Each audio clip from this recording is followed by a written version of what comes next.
Hey there, pirates! Welcome aboard the Anime No Me channel. So, in chapter 1152, when Gabin himself, that guy from Roger's crew, finally opened his mouth about Zoro, I honestly froze. Because what he said wasn't just some compliment like Zoro's strong. It was a confirmation that Zoro actually has Conqueror's Haki, that he really has that power. And maybe he's even starting to understand how to use it in a more refined way than we thought. And I don't know about you, but I always saw Zoro as the kind of character who doesn't need verbal recognition. He proves everything with his fists, his swords, and his silence. But now that Gabon said it out loud, it feels like Oda wanted to make it crystal clear. Zoro hasn't hit his limit yet, and there's more coming. This might be the start of his real final training. Guys, think about it. Ever since Wano, when Zoro awakened that crazy thing with Enma, when the sword started demanding more Haki than he could give all at once, it was obvious he was being pushed past some invisible barrier. And the wildest part is, the sword isn't just a weapon. It's like a sinister teacher testing whether you're worthy or not.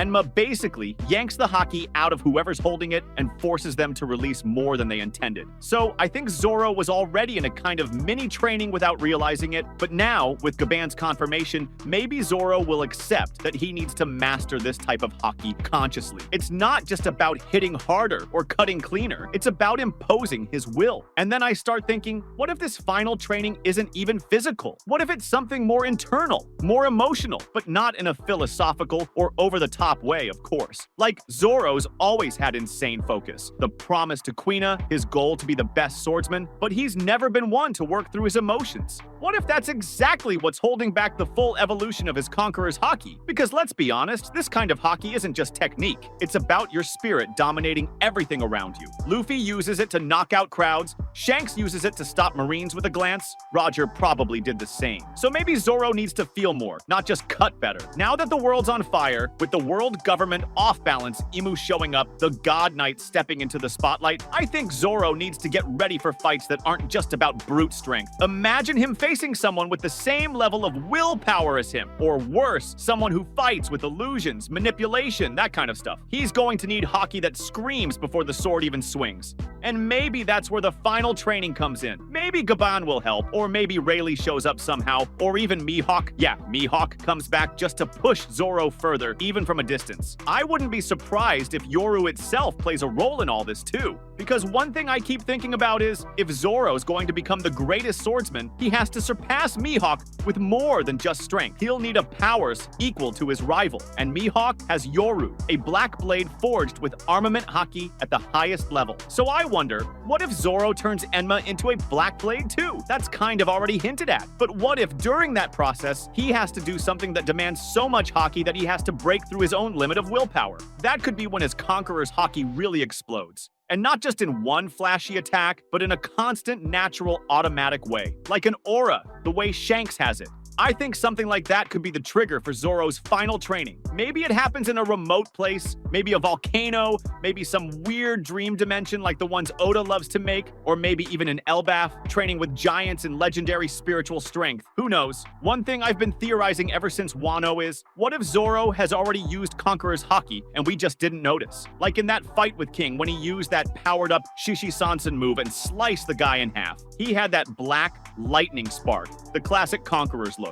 But was he putting will into that strike, or was it just raw power? I think he was on the edge between the two, and now maybe he needs to refine it. That's where the final training comes in, because this next enemy won't go down with technique alone. The God Knights, for example, seem to have mental, spiritual, maybe even psychological powers. One looks like an alien priest with an energy staff, another like some kind of demonic jester. These guys won't be beaten by physical cuts. Haki will need to pierce their souls. But going back to chapter 1152, when Gabin said what he said, you can feel that he's comparing Zoro to someone from the past. Maybe to Rayleigh himself, or maybe to some legendary swordsman from Roger's era we haven't even heard of yet. And if that's the case, if he's witnessing the birth of a new Sword King, then it's clear that Zoro's final training isn't just about Haki. It's about legacy. And the craziest part is, Zoro doesn't even care about that. He just wants to win. He just wants to keep his promise. But ironically, that might be what makes him most worthy of all. The part I love most is thinking that while Luffy will master Haki haki to bring freedom, Zoro will master it to protect. One cuts to open the path, the other cuts to defend those who can't. And if Zoro completes this final training now, he might finally be ready.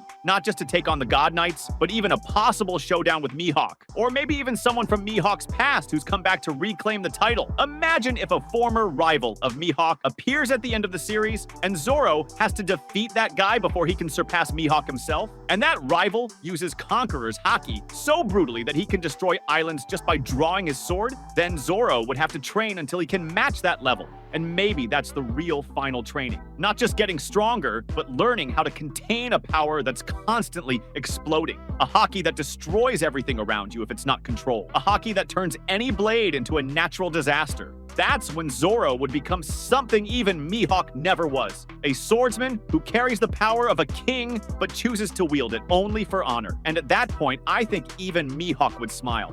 I think that ever since Luffy awakened Gear 5, it's been clear that he's reached a whole new level. Not just in terms of strength, but in freedom, creativity, and presence. But at the same time, that new level comes with consequences, because it's not just about being strong, it's about being center stage. And when you're at the center of it all, you become the target for everyone who doesn't want things to change. Now that he's one of the most dangerous names in the world, he's taken down Kaido, Big Mom, shook up everything at Egghead, and Imu is probably already watching him. There's no way around it. Luffy is going to need a final training arc. Not to learn a new move, but to figure out how to hurt people who can't be hurt by physical strength. People who maybe don't even exist on the normal plane. Because I keep thinking, if Imu really is this ancient, strange being who sits on the empty throne and controls the skies and the shadows of the world, how can you beat someone like that with a punch? I don't think you can. Luffy can stretch his fist, grow as big as an island, do whatever, but if he can't put his will into the hit, real willpower, the kind that breaks an enemy's spirit, it won't work. And that's where Raw Conqueror's haki comes in. But not just that,